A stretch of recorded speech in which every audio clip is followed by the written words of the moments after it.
Yo quiero darte algunos puntos. Primera de Juan 4:10 dice: en esto consiste el amor, no en que nosotros hayamos amado a Dios, sino en que Él nos amó a nosotros y envió a su Hijo en propiciación por nuestros pecados. O sea, no escogiste tú a Dios, Él te escogió a ti. Él envió a su Hijo a salvarte a ti, amado.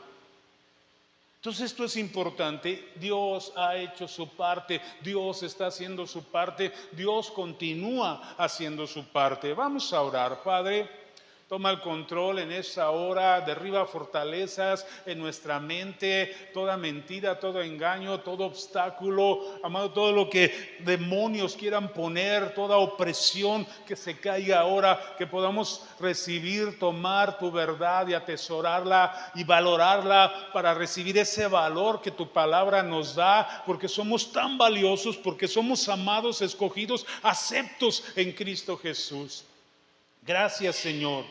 Haznos sensibles a esta palabra, en el nombre de Jesús. Amén.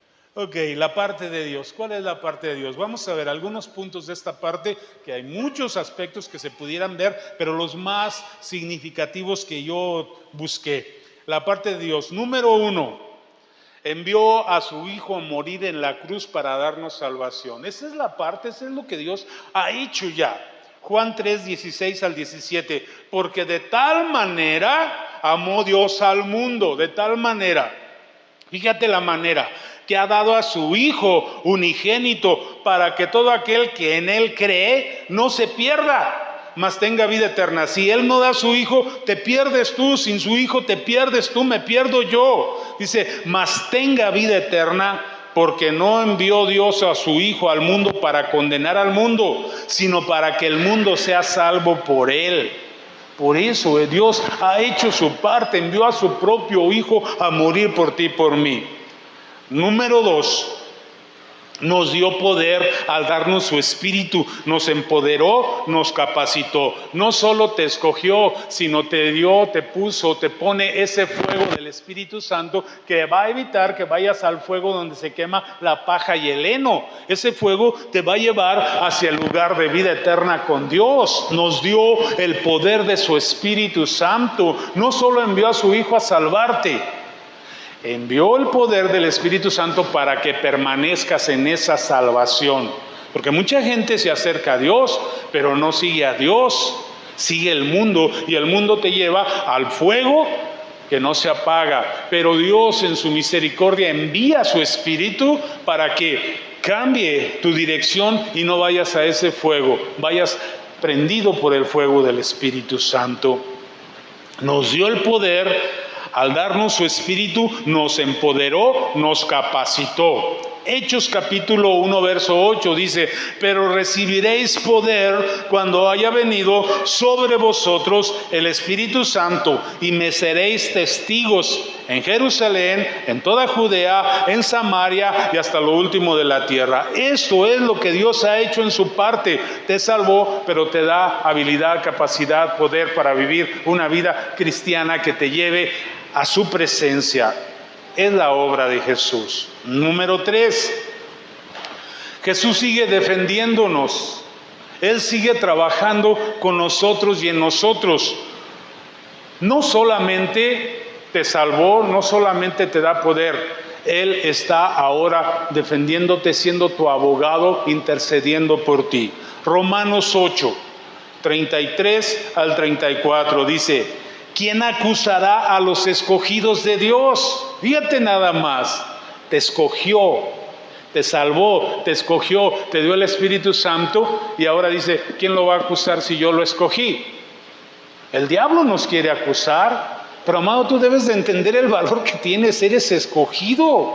El diablo te quiere destruir, el diablo te quiere robar, pero tiene un problema. Sí, no se puede meter con un escogido.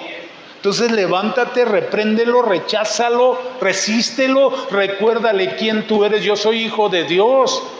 Hay un cantito que dice, soy un hijo de Dios, ya no soy un esclavo del temor, ya no soy un esclavo del dolor, de la muerte, de no sé, de tantas cosas que a veces somos esclavos. Ya no soy eso, yo soy hijo de Dios. Entonces Jesús sigue defendiéndote. Romanos 8, 33 al 34. ¿Quién acusará a los escogidos de Dios? Dios es el que justificó. Él te justifica, Él te escoge. ¿Quién es el que condenará? El diablo no te puede condenar. Cristo es el que murió, ya pagó el precio por ti. Más aún, el que también resucitó para poner un sello de que es verdad todo lo que Él ha dicho. El que además está, fíjate bien, está ahora, en este momento, en la actualidad, el que además está, no dice el que estuvo o el que estará, el que además está a la diestra de Dios el Padre, el que también intercede por nosotros. Eres escogido, eres lleno del Espíritu, eres dirigido, pero Él está intercediendo por ti allí en el cielo, porque el diablo va a venir a hacerte caer, a derrotarte, pero Él está intercediendo por ti. Entonces, amado, ¿quién te puede acusar? Mira toda la obra que Dios ya ha hecho por nosotros. Y por último, Él está preparándote una morada eterna en el cielo. Todo eso ha hecho el Señor por nosotros. Juan 14, del 1 al 3, no se turbe vuestro corazón, creéis en Dios, creed también en mí, dice Jesús, en la casa de mi Padre, que es tu Padre, ¿verdad? Muchas moradas hay. Si así no fuera, yo os lo hubiera dicho. Voy pues a preparar lugar para vosotros. ¿Para quién? Para los escogidos.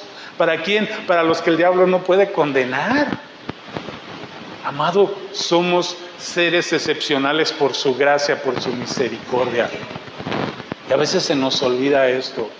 Entonces yo no sé qué esté pasando, qué dificultades hay. Levántate y como dijimos, el mensaje que nos dieron, ¿verdad? Dios te ama y no te va a dejar caído. Solo pataléale, solo levántate y lucha.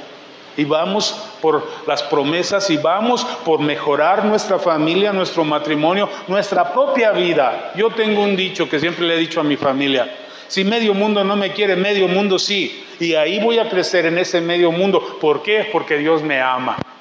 Entonces, a veces hay que sacudir el polvo del camino, pero ahí está otra gente. A veces nos aferramos tanto al pasado, a la gente con los que vivimos, con los que convivimos, que nos dice: suéltate ya. Está un mar eterno de personas ahí, grandísimo, de personas que te aman y con las cuales tú puedes convivir y ser bendición para ellos y ellos ser bendición para ti. Entonces, tiempos nuevos, ¿verdad? Preparándonos una morada. Ese es nuestro destino, una morada celestial, una morada eterna. Entonces, todo esto ha hecho Dios por ti, por nosotros, por la iglesia. La pregunta es: ¿estamos nosotros haciendo nuestra parte? Él ya hace la suya, Él ya hizo la suya. Ese cantito que dice, el que era, el que es y el que ha de venir, pasado, presente, futuro. Él hizo, Él está haciendo y Él hace, está intercediendo, está preparando una morada para tu futuro, está intercediendo delante del Padre y Él ya dio su vida por ti. Entonces Dios abarca todo por nosotros, no deja de trabajar por nosotros. La pregunta es esa: ¿y nosotros qué? ¿Estás haciendo tu parte? ¿Cuál es la motivación de Dios? El amor. Amó tanto al mundo que dio a su Hijo. ¿Cuál es la motivación de nosotros? ¿O cuál debe ser nuestra motivación? Acompáñame, esta debe ser nuestra motivación. 2 de Corintios 5, del 14 al 15. Dice: porque el amor de Cristo nos constriñe. En otras versiones dice: el amor de Cristo nos obliga. Sí, me constriñe, me obliga, pensando esto, que si Él murió por todos, luego todos murieron, y por todos murió, fíjate bien, para que los que viven ya no vivan para sí, sino para aquel que murió y resucitó por ellos. Esta debe ser nuestra motivación. Si Él ha hecho tantas cosas por nosotros, debe de provocarme una motivación de ya no vivir para mí, sino vivir para Él. Dedicar tiempo para Él, amarlo a Él, porque Él me ha amado. El amor consiste en que Él me amó primero. Mi respuesta debe de ser amor por Él, por lo que Él ama, por lo que a Él le agrada, por lo que Él ha hecho. Yo debo de tener un amor por Cristo. Esta debe ser mi motivación. Entonces, esto me motiva, pero esto me motiva ¿a qué? A una tarea. Hay una tarea.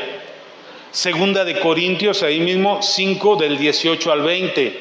Dice, esta motivación, esta constricción, deseo de hacer algo a favor de Dios, viene también de Él. Dice, y todo esto proviene de Dios.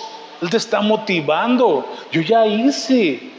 Una respuesta tuya debe de haber. Dice, y todo esto proviene de Dios, quien nos reconcilió consigo mismo. Estábamos separados de la gloria de Dios, pero nos reconcilió consigo mismo por Cristo.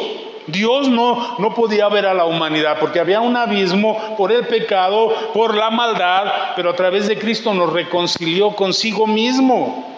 Dice, y nos dio el ministerio. ¿Qué es el ministerio? Es una tarea. Es una obligación que nosotros tenemos que hacer. El ministerio de la reconciliación.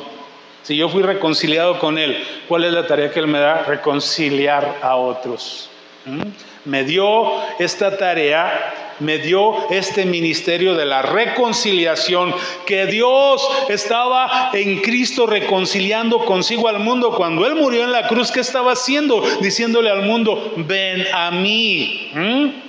Dice que Dios estaba con Cristo reconciliando consigo al mundo, no tomándoles en cuenta a los hombres sus pecados. Y dice luego, y nos encargó a nosotros. ¿A quién? ¿A nosotros? ¿A nosotros? A nosotros. Puedes apuntar con tu dedo, nos encargó a nosotros, porque es bien fácil decir, nos encargó a nosotros, pero no hacemos nada de la tarea. Entonces nos encargó a nosotros. Vuelvo a preguntar, ¿alguien vio a alguien esta semana? Muy poco, ¿verdad? Entonces nos olvidó la tarea. Estamos como el niño de la primaria que no hace la tarea. Nos encargó a nosotros la palabra de reconciliación. En la cruz Él estaba reconciliando al mundo con Dios, pero ahora nos dice que nos encarga a nosotros. Él ya se fue y nos encarga a nosotros la palabra de la reconciliación. Así que somos ¿qué? Embajadores en nombre de Cristo. ¿Tienes el sello de Cristo? ¿Tienes la bandera de Cristo? Pues eres un embajador de Cristo. Dice, como si Dios, fíjate bien, como si Dios rogase por medio de nosotros. Rogamos a quien, a la gente de allá afuera, en nombre de Cristo, reconcíliense con Dios, acérquense a Dios. Wow, esta es nuestra tarea. Él ya hizo, está haciendo y seguirá haciendo por el futuro su tarea. Pero la nuestra, amados, la nuestra a veces se atora, a veces se nos olvida. Tenemos tantos problemas que nos olvidamos de Dios. O tenemos tanto trabajo, tanta bendición que nos olvidamos de Dios. Es tiempo de acordarnos que tenemos una tarea. Reconciliar a el mundo con Dios a través de Jesucristo. Quiero leerte, tengo 2 testimonios, uno pues en derrota de alguna manera y otro en victoria, pudiéramos decir. Voy a leer el primero. Dice así, lo tomé de internet. Dice, tiene un título, No esperes a mañana. A lo mejor alguno ya lo vio ahí, pero vamos a recordarlo. No esperes a mañana. Dice, podría ser demasiado tarde. Dice, y empieza a narrar. Dice, allí estaba, sentado. El anciano miraba a la nada, un viejito. Dice, y el viejo lloró. Y en su única lágrima expresó tanto que me fue difícil acercarme a preguntarle o siquiera consolarlo. Por el frente de su casa pasé mirándolo. Al voltear, su mirada la fijó en mí. Le sonreí, lo saludé con un gesto, aunque no crucé la calle. No me animé, no lo conocía, Y si bien entendí que en la mirada de aquella lágrima se mostraba una gran necesidad, seguí mi camino sin convencerme de estar haciendo lo correcto. En mi camino guardé la imagen, la de su mirada, encontrándose con la mía. Traté de olvidarme, caminé rápido, como escapándome. Compré un libro y ni bien llegué a mi casa, comencé a leerlo, esperando que el tiempo borrara esa presencia. Pero esa lágrima no se borraba. Los viejos no lloran así por nada, me dije. Esa noche me costó dormir. La conciencia no entiende de horarios y decidí que a la mañana volvería a su casa y conversaría con él, tal como entendí que me lo había pedido. Luego de vencer mi pena, logré dormir. Recuerdo haber preparado un poco de café, compré galletas y muy deprisa fui a su casa convencido de tener mucho por conversar. Llamé a la puerta, se dieron los rechinantes bisagras y salió otro hombre. ¿Qué desea?, preguntó, mirándome con un gesto adusto, serio. Busco al anciano que vive en esta casa. Mi padre murió ayer por la tarde, dijo entre lágrimas. ¿Murió?, dije decepcionado. Las piernas se me aflojaron, la mente se me nubló y los ojos se humedecieron. ¿Y usted quién es?, volvió a preguntar. En realidad nadie, contesté y agregué. Ayer pasé por la puerta de su casa y estaba su padre sentado. Vi que lloraba y a pesar de que lo saludé, no me detuve a preguntarle qué es lo que sucedía. Hoy volví para hablar con él, pero veo que es tarde. No me lo va a creer, pero usted es la persona de quien hablaba en su diario mi padre. Extrañado por lo que me decía, le miré pidiéndole más explicaciones. Por favor, pase, me dijo, aún sin contestarme. Luego de servir un poco de café, me llevó hasta donde estaba su diario. Y la última hoja rezaba, lo último que escribió este hombre. Hoy me regalaron una sonrisa plena y un saludo amable. Hoy es un día bello. Después murió. Es triste. Algo sembró la sonrisa, pero ¿qué más pudiera haber sembrado? Y más si fuéramos cristianos, si él fuera cristiano. ¿Qué podemos sembrar? Salvación. Amado, esa es nuestra parte. Tú puedes ver cuánta gente está cayendo en tristeza, en depresión, en desesperación. Ante este panorama desolador en el mundo, tristeza, soledad, olvido, tragedias, desastres, catástrofes, hay una oportunidad para que el amor sea visto. Lo que tú lleves, lo que tú digas. Para mucha gente esa es la oportunidad de que el amor de Dios sea visto. Porque él dijo, me regalaron una sonrisa, pero aquí no se habló de Jesús. Aquí no se habló del amor de Dios. Aquí solo fue una sonrisa humana. Nosotros tenemos un valor muy grande y una responsabilidad muy grande. Llevar, ¿sí?, el ministerio de la reconciliación, que Dios estaba en su Hijo reconciliando al mundo con Dios. Eso es un poder, eso es tan grande, eso es eterno, eso logra tanto. Acompáñame a 1 de Juan 3, 16 al 17. Dice así, 1 de Juan 3, 16, 17. En esto hemos conocido el amor, en que Él puso su vida por nosotros. Luego dice, también nosotros debemos poner nuestras vidas por los hermanos. Pero el que tiene bienes de este mundo y ve a su hermano tener necesidad y cierra contra él su corazón, ¿cómo mora el amor de Dios en él? Es una pregunta. Si tienes bienes, a lo mejor no económicos, ¿qué buscaba este hombre? ¿Algo económico? No. Una sonrisa, y más que una sonrisa.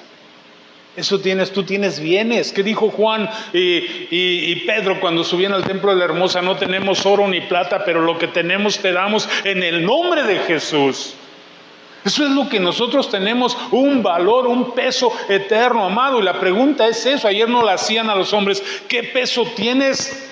¿Estás mostrando el peso, el poder que tienes, la capacidad que Dios te ha dado? ¿Lo estás mostrando? No lo estamos mostrando, amado. ¿Cómo mora el amor de Dios en él? Dice esta palabra. Si ves a alguien tener necesidad y cierras contra él tu corazón, ¿cómo es que mora el amor de Dios en ti? Amados, somos la iglesia de Jesucristo. Como aquel samaritano, ¿te acuerdas? Debemos hacer todo lo que esté en nuestro alcance por las personas para aliviar el dolor y el sufrimiento de aquellos por los que nadie se preocupa, o por aquellos que están ahí. Este hijo de este anciano, pues no sabía qué hacer por él, pero cuánto hubiera influido este hombre si se acerca y le habla de Dios. Santiago, vamos al libro de Santiago, capítulo 2, verso 15 al 16. Dice, y si un hermano, esto habla dentro de la iglesia, ¿verdad? Y si un hermano o una hermana están desnudos y tienen necesidad del mantenimiento de cada día, y alguno de vosotros le dice, id en paz, calentaos y saciaos, pero no le dais las cosas que son necesarias para el cuerpo, ¿de qué aprovecha? Que Dios te bendiga. Oh, sí, échale ganas, Dios te va a proveer. Tú tienes a veces para proveerle, aunque sea 1 kilo de frijol, y no le das nada. Entonces, amado, este es el ministerio de la reconciliación. Ahora que fuimos a Monterrey, no tuve oportunidad con mi esposa, pero unos hermanos que nos movieron allá, bien buena onda, ellos dirigen un comedor, está en una colonia popular. Y pues los hermanos de ahí de Amistad de Monterrey le suplen a ellos y ellos hacen comida. Nomás que no pudimos ir a ver cómo funciona por cuestión de tiempo. Pero cómo me quedé con ganas de ir a ver cómo funciona un comedor. Tal vez ahora para febrero o marzo vamos a tener que volver a ir a un congreso. Y quiero ir a ver cómo funciona el comedor, amado. Que pudiéramos ir a una colonia pobre y llevar, no sé, por lo menos, no digamos todos los días, pero 1 o 2 días a la semana comida y darle de comer a la gente, a los ancianos, buscar donde hay niños que a veces no tienen que comer, ancianos que nadie les arrima. Qué maravilloso sería eso. Entonces, ponte a orar en eso, amado. Entonces, este es el amor. Este es el amor de Dios, pero a veces, muchas veces en la iglesia, pues nada más decimos, es amor de labios para afuera. Pero tenemos que entrar ya a una dinámica de un amor verdadero. Quiero leerte el segundo testimonio, es un poquito más largo, pero es un testimonio de victoria. En este testimonio hay victoria. Dice así. Habla de un niño, un hijo de un pastor, un pequeño. Dice, el niño se puso su ropa por el frío y le dijo a su papá, era un país frío, ok papá, estoy listo. Su papá, el pastor, le dijo, ¿listo para qué? Papá, es hora de ir afuera y repartir nuestros volantes. Ahí hay muchos folletos. El papá respondió, hijo, está muy frío afuera y está lloviznando. El niño miró sorprendido a su padre y le dijo, pero papá, la gente necesita saber de Dios aún en los días lluviosos. ¡Wow! El hijo dándole un ejemplo al papá, que era el pastor. El papá contestó, hijo, yo no voy a ir afuera con este tiempo. Con desespero, el niño dijo, papá, ¿puedo ir yo solo, por favor? Su padre titubeó por un momento y luego dijo, hijo, tú puedes ir, aquí tienes los volantes, nada más ten cuidado. Gracias, papá. Y con esto, el hijo se fue debajo de la lluvia. El niño de 11 años caminó todas las calles del pueblo repartiendo los volantes a las personas que veía. Después de 2 horas caminando bajo la lluvia y con frío y traía su último volante, se detuvo en una esquina y miró a ver si veía a alguien a quien darle el volante, pero las calles estaban totalmente desiertas. Entonces él se viró hacia la primera casa que vio, caminó hasta la puerta del frente, tocó el timbre varias veces y esperó, pero nadie salía. Finalmente el niño se volteó para irse, pero algo lo detuvo. El niño se volteó nuevamente hacia la puerta y comenzó a tocar el timbre y a golpear la puerta fuertemente con los nudillos. Timbre, puerta, timbre, puerta. Él seguía esperando que algo saliera. Algo lo aguantaba ahí frente a la puerta.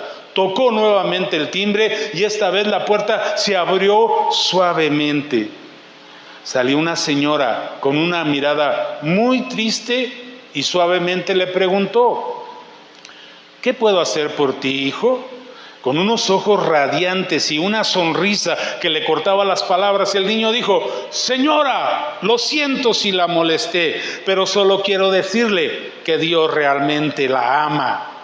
Y vine para darle mi último volante, que habla sobre Dios y su gran amor.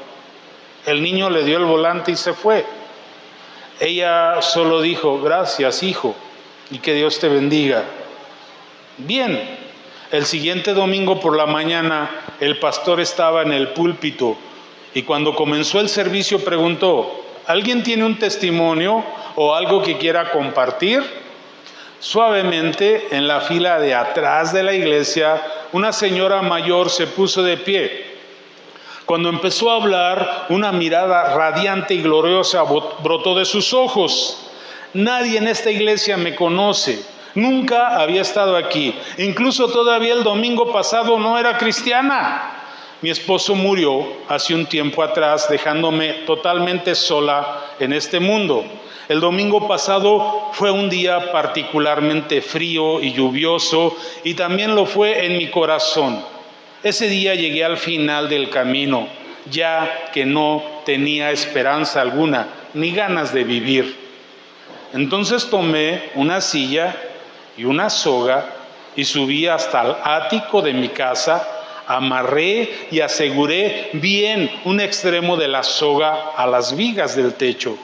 Entonces me subí a la silla y puse el otro extremo de la soga alrededor de mi cuello. Parada en la silla, tan sola y con el corazón destrozado, estaba a punto de tirarme, cuando de repente escuché el sonido fuerte del timbre de la puerta. Entonces pensé: esperaré un minuto y quien quiera que sea, se irá. Yo esperé y esperé, pero el timbre de la puerta cada vez era más insistente y luego la persona comenzó a golpear la puerta con fuerza. Entonces me pregunté: ¿quién podrá ser? Jamás nadie toca mi puerta ni vienen a verme. Solté la soga de mi cuello y fui hasta la puerta mientras el timbre seguía sonando cada vez con mayor insistencia. Cuando abrí la puerta, no podía creer lo que veían mis ojos. Frente a mi puerta estaba el más radiante y angelical niño que jamás había visto.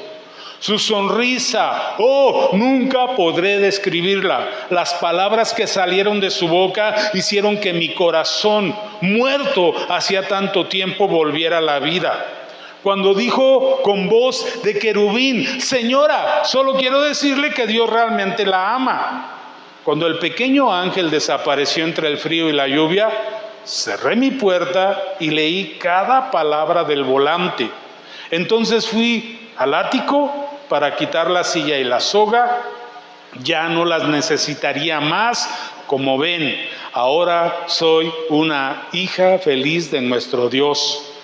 Como la dirección de la iglesia estaba en la parte de atrás del volante, yo vine personalmente a decirles gracias a ese pequeño ángel de Dios que llegó justo a tiempo y de hecho a rescatar mi vida de una eternidad en el infierno. Todos lloraban en la iglesia. El pastor bajó del púlpito hasta la primera banca de enfrente, donde estaba sentado el pequeño ángel. Tomó a su hijo en sus brazos y lloró incontrolablemente. Probablemente la iglesia no volvió a tener un momento más glorioso. Wow, esa es nuestra parte, amado. El otro, el hombre murió, aquí no. ¿Cuánta gente podemos influir a veces con un volante? A veces parece que nadie hace caso, pero este niño a lo mejor su último volante fue el único que dio en el blanco. Entonces yo te animo a hacer nuestra parte. De eso se trata esto, ¿sí? Si alguien no tiene su paquetito, lléveselo hoy. Entonces que no sea amor de labios para afuera. Quiero terminar. Vamos a terminar. Ha sido un día donde yo he sentido mucho al Espíritu Santo. Dios me confrontó ayer. Tengo que buscar más, orar más. Tengo que hacer más de lo que estoy haciendo. Esta historia me confronta. Este niño confrontó a su padre. Que esto te pueda confrontar a ti. Y quiero terminar con esta historia en Mateo 25, verso 34 en adelante. Dice: entonces el rey dirá a los de su derecha: venid, benditos de mi Padre, heredad el reino preparado para vosotros. Desde la fundación del mundo fuiste escogido para un reino preparado desde antes de la fundación del mundo. Pero lo puedes perder si no quieres. Pero puedes ser parte de ese reino si tú quieres. Lo vuelvo a repetir. Entonces el rey dirá, ¿quién es el rey? Jesús. Dirá a los de su derecha: venid, benditos de mi Padre, heredad el reino preparado para vosotros desde la fundación del mundo, porque tuve hambre y me diste de comer, tuve sed y me disteis de beber, fui forastero y me recogisteis, estuve desnudo y me cubristeis, enfermo y me visitasteis, en la cárcel y vinisteis a mí. Entonces los justos le responderán diciendo: Señor, ¿cuándo te vimos hambriento y te sustentamos, o sediento y te dimos de beber? ¿Y cuándo te vimos forastero y te recogimos, o desnudo y te cubrimos? ¿O cuándo te vimos enfermo o en la cárcel y vinimos a ti? Y respondiendo el rey, que es Jesús, les dirá: de cierto os digo que en cuanto lo hicisteis a uno de estos mis hermanos más pequeños, a mí lo hicisteis. Entonces dirá también a los de la izquierda, ahora son los que no lo hacen: apartaos de mí, malditos, al fuego eterno, preparado para el diablo y sus ángeles. Eso no fue preparado para nosotros. Fue preparado para el diablo y sus ángeles, pero aquellos que no quieren hacer la obra de Dios van a ir ahí. Dice: porque tuve hambre y no me disteis de comer, tuve sed y no me disteis de beber, fui forastero y no me recogisteis, estuve desnudo y no me cubristeis, enfermo y en la cárcel y no me visitasteis. Entonces también ellos le responderán diciendo: Señor, ¿cuándo te vimos hambriento, sediento, forastero, desnudo, enfermo o en la cárcel y no te servimos? Entonces les responderé diciendo: de cierto os digo que en cuanto no lo hicisteis a uno de estos más pequeños, tampoco a mí lo hicisteis. E irán estos al castigo eterno y los justos a la vida eterna. La salvación no se gana por obras, pero la Biblia en Santiago dice: muéstrame tu fe por tus obras. Entonces, amado, nosotros como iglesia tenemos una tarea y tenemos una responsabilidad. No es una condenación. Aquí no te condenamos: te vas a ir al infierno si no haces esto. No, es que tu corazón se mueva por esta humanidad perdida, por esta humanidad que no quiere ver. ¿Sí? La misericordia de Dios puede alcanzar a algunos. Tal vez algunos entraron en un paquete de escogidos, pero están perdidos ahí hasta que no vaya alguien y les habla. Entonces es una cuestión teológica que no vamos a discutir, el libre albedrío y todo esto, pero creemos en la teología de la gracia, y por gracia sois salvos. Entonces, amado, ¿por qué no oramos? Yo quiero pedir